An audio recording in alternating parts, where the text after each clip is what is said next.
Buenos días, damas y caballeros, sean todos bienvenidos a esta conferencia cuyo tema se titula Divorciarse es pecado.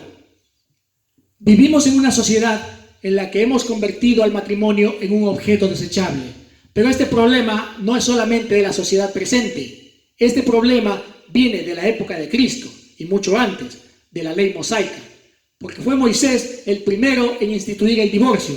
Él fue el inventor del divorcio. Vamos a ver lo que dice Mateo capítulo 19, versículos del 1 al 12. Según la traducción al lenguaje actual, dice así: enseñanza sobre el divorcio. Cuando Jesús terminó de enseñar, salió de la región de Galilea y se fue a la región de Judea, al este del río Jordán. Mucha gente lo siguió y allí sanó a todos los que estaban enfermos. Algunos de los fariseos llegaron para tenderle una trampa. Entonces le preguntaron: ¿puede un hombre divorciarse de su esposa por cualquier razón?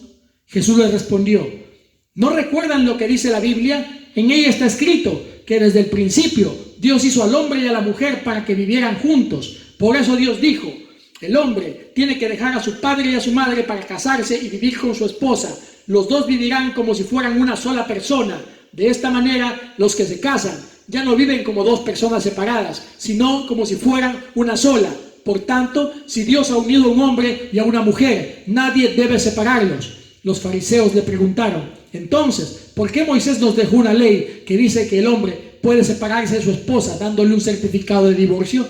Jesús les respondió: Moisés les permitió divorciarse porque ustedes son muy tercos y no quieren obedecer a Dios. Pero Dios, desde un principio, nunca ha querido que el hombre se separe de su esposa. Y yo les digo que si su esposa no ha cometido ningún pecado sexual, ustedes no deben divorciarse de ella, ni casarse con otra mujer, porque si lo hacen, serán castigados por ser infieles en el matrimonio. Los discípulos le dijeron a Jesús: si eso pasa entre el esposo y la esposa, lo mejor sería no casarse. Jesús les contestó: esta enseñanza solo la entienden las personas a quienes Dios les da como regalo el no casarse. Es cierto que algunos no pueden casarse porque desde antes de nacer tienen algo que se lo impide. Otros no pueden casarse porque alguien les ha dañado el cuerpo. Pero también hay personas que no se casan para dedicarse a trabajar solamente para el reino de Dios. Por eso, esta enseñanza es solo para quienes decidan vivir así. Primera de Corintios capítulo 7, versículos del 10 al 16, según la traducción al lenguaje actual, dice así: consejos para los casados. A los que están casados, el Señor Jesucristo les da esta orden: no deben separarse. Si una mujer se separa de su esposo, que se quede sin casar o que busque reconciliarse con su esposo, pero tampoco el esposo debe abandonar a su esposa. A los demás les aconsejo lo siguiente: si alguno de la iglesia está casado con una mujer que no sea cristiana, pero ella quiere seguir viviendo con él, no deben separarse. Del mismo modo, si una mujer de la iglesia está casada con un hombre que no sea cristiano, pero él quiere seguir viviendo con ella, tampoco deben separarse. Porque el esposo que no cree en Cristo puede ser aceptado por Dios si está unido a una mujer cristiana. Del mismo modo, una esposa que no cree en Cristo puede ser aceptada por Dios si está unida a un hombre que sí cree en Cristo. Además, los hijos de ellos serán aceptados por Dios como parte de su pueblo y Dios no los rechazará como si fueran algo sucio. Pero si el esposo o la esposa no cristianos insisten en separarse, que lo hagan. En tales casos, la esposa o el esposo cristianos no están obligados a mantener ese matrimonio, pues Dios quiere que vivamos en paz. Por otra parte, la esposa o el esposo que son cristianos podrían ayudar a que el esposo o la esposa que no son cristianos se salven. Deuteronomio capítulo 24, versículo 1 dice así: cuando alguno toma una mujer y se casa con ella, si sucede que no le es agradable porque ha encontrado algo reprochable en ella y le escribe certificado de divorcio, lo pone en su mano y la despide de su casa. Malaquías capítulo 2, versículo 15. Pero ninguno que tenga un remanente del Espíritu lo ha hecho así. ¿Y qué hizo este mientras buscaba una descendencia de parte de Dios? Prestad atención, pues a vuestro espíritu no seas desleal con la mujer de tu juventud. El hecho de que uno cometa pecado al divorciarse no justifica que tenga que soportar maltrato emocional, físico ni psicológico de su pareja. Esto es intolerable.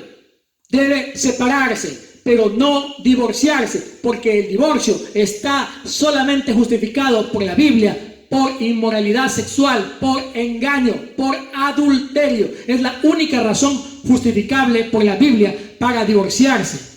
Había un programa muy bueno en la televisión donde un doctor, un especialista enseñaba: si tú tienes que escoger pareja y tu pareja tiene un mal hábito de no tender la cama, es un daño menor, te puedes casar con esa persona, pero no te cases con una persona que tiene un problema de alcoholismo, de drogadicción, porque tiene que resolver primero su problema. Es un problema de otro nivel, de otra índole. Eso es de sentido común. Pero ¿qué es lo que hacemos? Nosotros no queremos tomar en cuenta a Dios en nuestras decisiones y tampoco lo tomamos a la hora de elegir pareja. Por eso tenemos que pagar las consecuencias. Dios dice: por cuanto no me tomaron en cuenta, los entregaré a una mente reprobada.